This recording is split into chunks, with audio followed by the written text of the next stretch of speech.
deadly riots over the government's plan to avoid defaulting on its loans. Is that the unemployment keeps rising, and it has to keep rising just because you have an excess supply of goods, which is this is all borrowed money that our and that debt is owed by banks in other countries. It's been over right here at home. In the form of a convenient personal loan.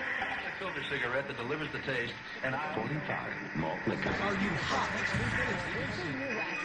Quite some time ago, by a section of America is sponsoring I first learned it from my grandmother. Now, my grandmother was a wonderful person. She taught me how to play the game Monopoly. She understood that the name of the game is to acquire.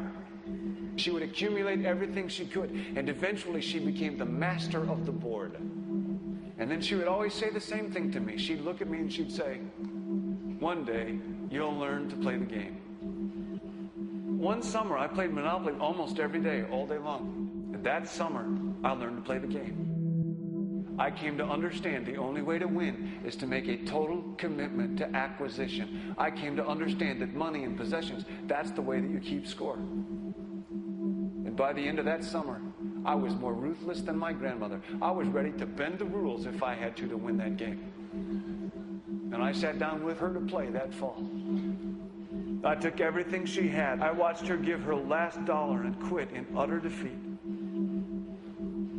And then she had one more thing to teach me. Then she said, "Now it all goes back in the box." All those houses and hotels, all the railroads and utility companies, all that property and all that wonderful money. Now it all goes back in the box. None of it was really yours. You got all heated up about it for a while. But it was around a long time before you sat down at the board. And it will be here after you're gone. Players come and players go. Houses and cars, titles and clothes, even your body. Because the fact is that everything I clutch and consume and hoard is going to go back in the box, and I'm going to lose it all. You have to ask yourself, when you finally get the ultimate promotion, when you've made the ultimate purchase, when you buy the ultimate home, when you have stored up financial security and climbed the ladder of success to the highest rung you can possibly climb it, and the thrill wears off, and it will wear off, then what?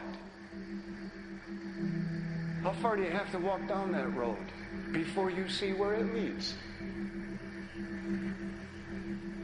Surely you understand, it'll never be enough. So you have to ask yourself the question, what matters?